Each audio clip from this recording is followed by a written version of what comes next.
It's been the worst kept secret in the history of NXT, but technically it happened this week. So let's talk about it.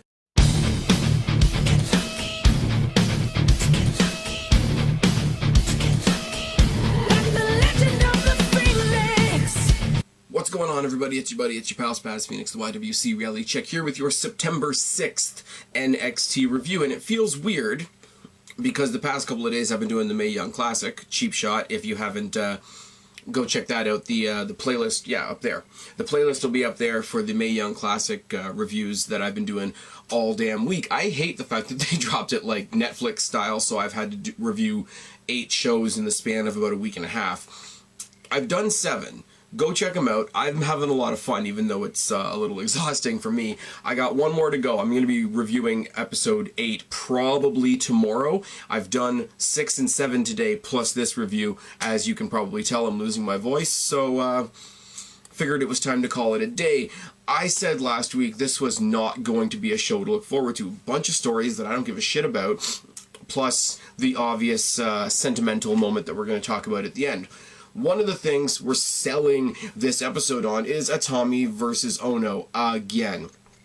But, take nothing away from Hideo Itami. I like Hideo Itami. I think there's a whole lot better things he could be doing. The reason I don't care about this feud is Kassius Ohno. But, all shout out and hats off to WWE's creative and video editing team, because they put a video package together at the beginning of this show that almost made me care. Went all the way back to Itami losing his championship opportunity in Chicago against Rude, to him lashing out against Oney Lorcan in that match where they beat the shit out of each other and he hit him with 3 GTSs, to him being confronted by Kassius Ohno for the first time, to them having a fight and him losing with a low blow, giving him the GTS on the steps, etc., to last week Kassius Ohno asking for the no disqualification match tonight. And I made the joke on Twitter, and I think it's actually been retweeted a couple of times. Anytime that a superstar asks for a no DQ match from here on in, I think we should just call it the Aaron Rift special. If you get that, you get it, and if you don't, you don't. But, speaking of people that I do not give a shit about, we started off the night with Andrade Cien Almas taking on Cesaire Benoni. Now, he's been rebuilt, he's been reformed, he's been revitalized because he's got a manager. We stuck a hot chick with him, so now all of a sudden he's good, right? So he's going to prove that he's good by beating the jobber that beat him a couple months ago, when his gimmick was that he didn't give a shit about wrestling. His gimmick is that he doesn't give a shit about wrestling, but now he gives a shit about wrestling because the chick he's with told him to. That's basically the story we're telling here. And basically this is a squash match. Cesaire Benoni officially slotted back in his jobber spot. There's a collar and elbow tie and a cheap shot in the corner by Almas, a back elbow, a low drop kick, and a high knee, and some forearms by Almas. Rolling one-punch knockdowns by Cesaire is the only thing he does, other than a drop kick, back elbow by Almas, a back and a neck breaker out of the corner, and the hammerlock DDT for the win, while his manager screams on commentary, which is nice. So you got Mauro Ranallo, who's great. You've got Nigel McGuinness, who's great. You've got Percy Watson, who shouldn't be there.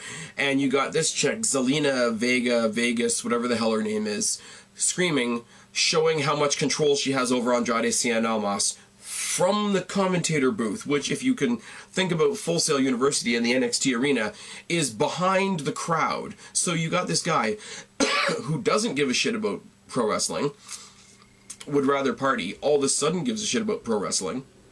And I don't even know. He all of a sudden gives a shit about pro wrestling because of his manager that he can hear yelling at him behind the crowd. It doesn't make any sense. Almas is still boring as shit. If the best thing you have going is your manager, I'm going to say what I've said about the Authors of Pain. You've got Blake and Murphy syndrome. And that's bad. It really is. Sorry, sinuses are as fucked up as ever. Replaying the ROH guys' beatdown of Drew McIntyre from last week, which is great. And I don't know what to call them, so I'm just going to call them the ROH guys until NXT gives them a name. On the record, I don't watch ROH. I still don't have a reason to give a shit about these guys whatsoever. Regal talks to us from the backstage area, and his message is basically, I'm not going to stand for this. But they are a part of NXT. So, relatively useless. Elsewhere in the back, they give the Velveteen Dream a microphone. For reasons. Then we get Lars Sullivan in a handicap match. William Regal set this up last week. because he's beat up the last 3 potential tag team partners they've put with him, they get a chance at revenge tonight on him in a 3-on-1 handicap match. Lars immediately tells the referee to ignore the tag rules of a tag match and bring all 3 of his competitors in the ring at once. First of all, yes, I get it. It's Ryback booking. It's supposed to make him look all dominant and confident and all that sort of thing. Second of all, when did Lars Sullivan get the authority to pick the type of match that he's in and change the rules and instruct the referee? But these guys die. It is what it is. As I said, it's very, very much Ryback booking. Post-match, he beats them down some more. Then he gets called out by No Way Jose, which made me roll my eyes until Lars Sullivan beat the crap out of him, too. I love that maneuver that Lars Sullivan did. I said it last week, and I'll say it again here. It's basically a gut wrench into a rock bottom, which, from a guy that size, is terrifying. I don't like No Way Jose, but I will say he's not the smallest guy in the world either, and he looks like a child while he's being manhandled by Lars Sullivan, which makes me smile. We see Gargano being interviewed at the Performance Center about his loss at Brooklyn, and they've done this a couple of times now. Once or twice would have been okay, but now they're sort of hitting the head over the nail over the head a little too much. This whole idea of they didn't beat me, they didn't cheat, I beat myself because I didn't pay attention. I own the loss. It's my fault, which is the altruistic, ultimate underdog mentality, but they've done it in 3 or 4 interviews now, and they're trying too hard.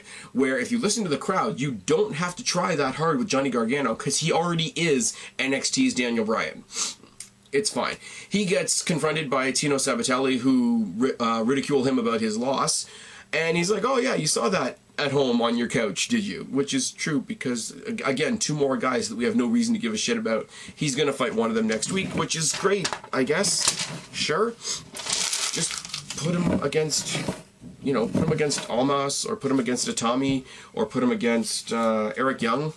But, Eric Young's going to be doing some other stuff now. We see a great highlight package on Sonya Deville. Sanity in the back responds to what the ROH boys did. Basically, Eric Young saying, "Hey, we noticed you dance a little differently, so do we, we thrive on chaos, bring it on," type thing. So if the way you're going to introduce the ROH boys to NXT competition is a 3-on-3 match with the members of Sanity, on the one hand that's great. On the other hand, these guys walked in the door and they're already feuding with the tag team champions. I get it. They're the pop culture, they're the indie, the internet darlings and all that sort of thing, and ROH has a huge cult behind it. But literally, as soon as one of these guys I know the members of Red Dragon, they had 1 match each against Aleister Black and got their asses handed to them handily. But realistically, as a group, the first time they step into the ring will be their first real effort in NXT, and they're already going up against the champions. That's hopping the queue, isn't it? Not sure if I like that so much, but it's one of the more popular factions to come out of NXT since the Wyatt family, so we'll see more of them at the very least.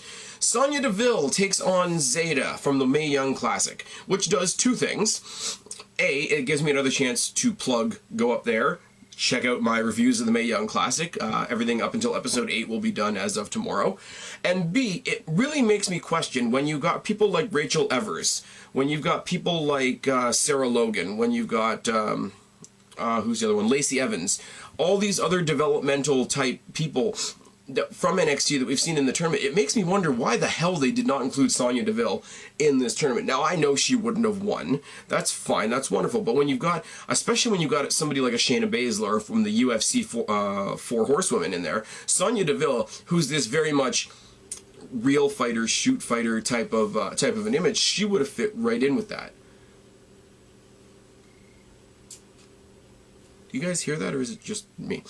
Anyways, it's a squash. It really, really is. Waistlock takedown by Sonya. Second waistlock takedown by Sonya. Go behind suplex by Sonya and a spear. A couple of kicks by Zeta, but a takedown and a triangle choke submission gets Sonya Deville the win. Her triangle submission is actually a triangle submission / cross arm breaker.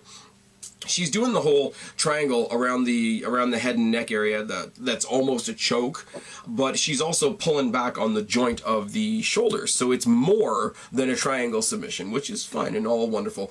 In the Performance Center, we see William Regal watching Oni Lorcan and Danny Burch training a couple other guys in the Performance Center and telling the video guy to make sure you keep a copy of the video of this training session, which makes me think, yeah, they're going to do the Sheamus and Cesaro thing with Burch and Oni Lorcan, which is great because we need more tag teams, and them as a tag team taking on the Authors of Pain or taking on Sanity could be a lot of fun. You know, we could kick the shit out of each other, or we could kick the shit out of everybody else. Could be a very cool gimmick for those two guys, at least in the short term. Ruby Riott interrupts, however, and requests a handicap match against Peyton Royce and Billie Kay because of the shenanigans she's been through the past couple of weeks. William Regal, for some reason, says he can't in good conscience sign her to a handicap match against them, you know, taking into account all their devious tactics, but he says, find a partner for next week, I'll sign it as a tag match. Ruby Riott basically says, one way or another, I'm going to get my hands on both of them. It's all good. Kassius Ohno versus Hideo Itami. I really wanted to care. I really did, because I know NXT wants me to care. I care about Hideo. I don't care about Ohno whatsoever. But the match was decent. I'll give him that. Itami bails at the start and shoulder blocks by Ohno in a front slam. Chops by Ohno in a vertical suplex and some more chops. Ohno eats the turnbuckle and falls down the steps. He's on the apron. He eats the turnbuckle on his way out. I think he's meant to fall out of the ring, but he falls out of the ring backwards down the steps, which I'm pretty sure was a botch. Ohno then eats the steps by Itami, who joins him outside, and Itami stands on his head on the steel steps. They trade some kicks and a mud hole stomp by Itami. Hesitation dropkick by Itami. The hesitation dropkick by Itami, I mentioned it.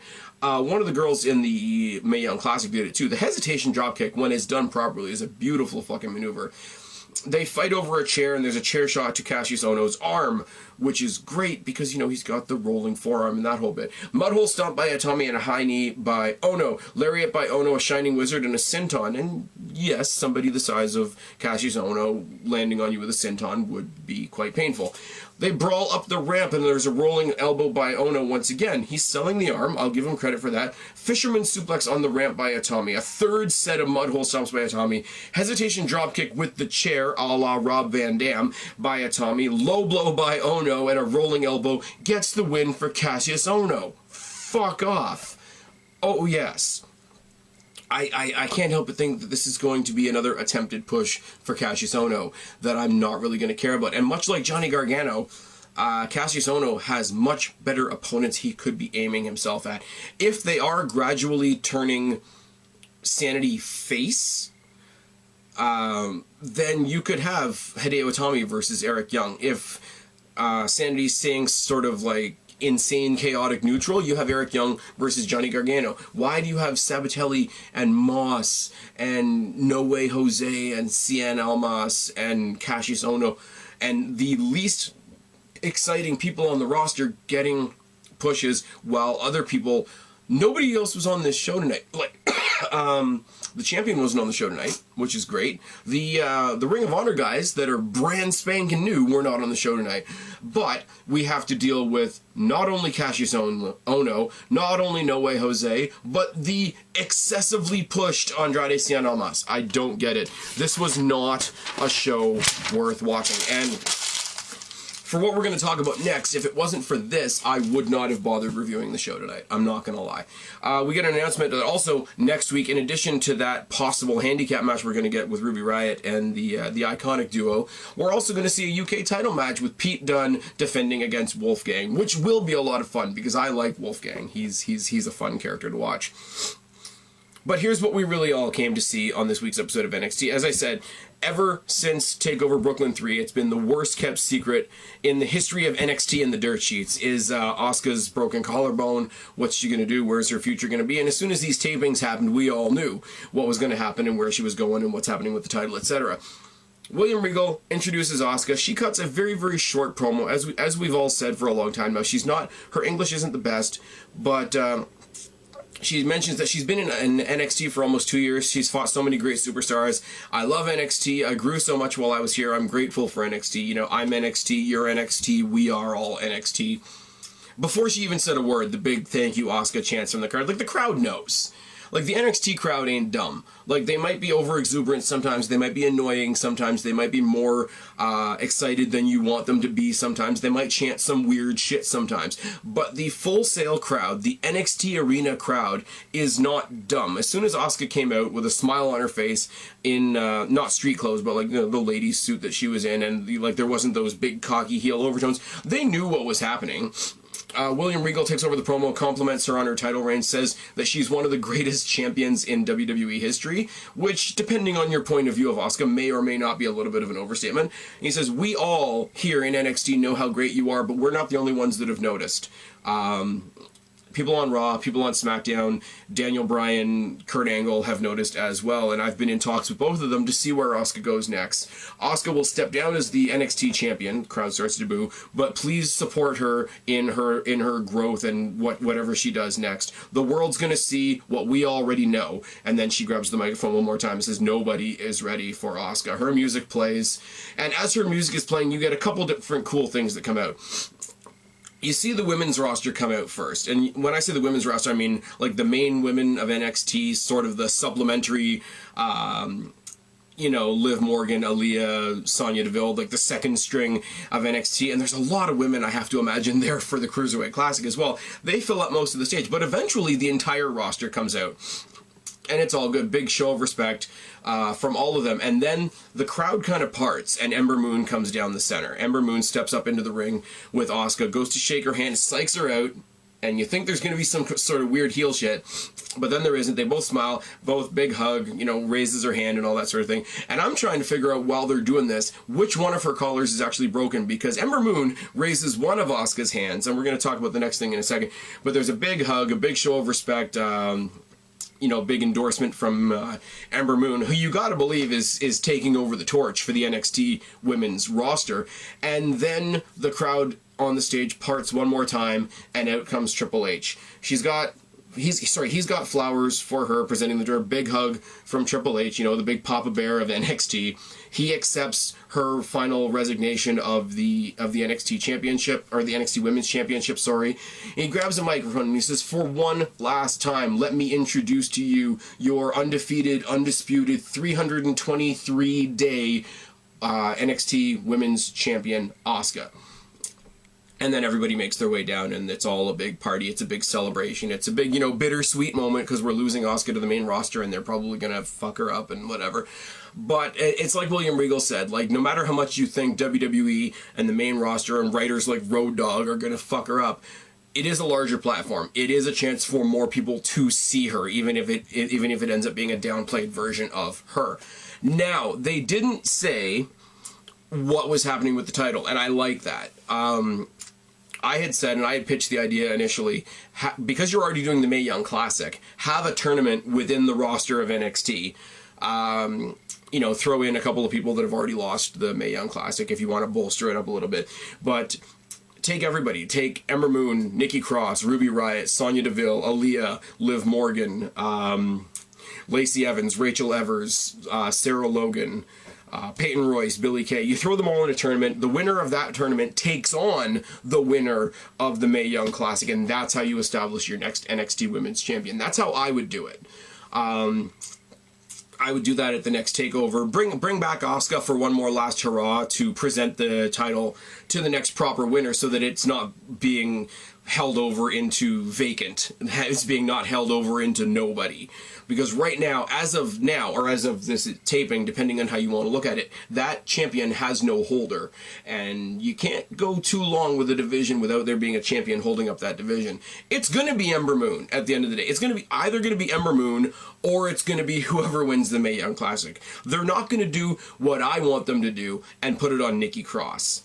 I personally, I would love those two tournaments to end up and have it be Toni Storm versus Nikki Cross. But that's just me. That's just the selfish world that I live in. I know that WWE doesn't give a shit what I think, but that's what I think they should do.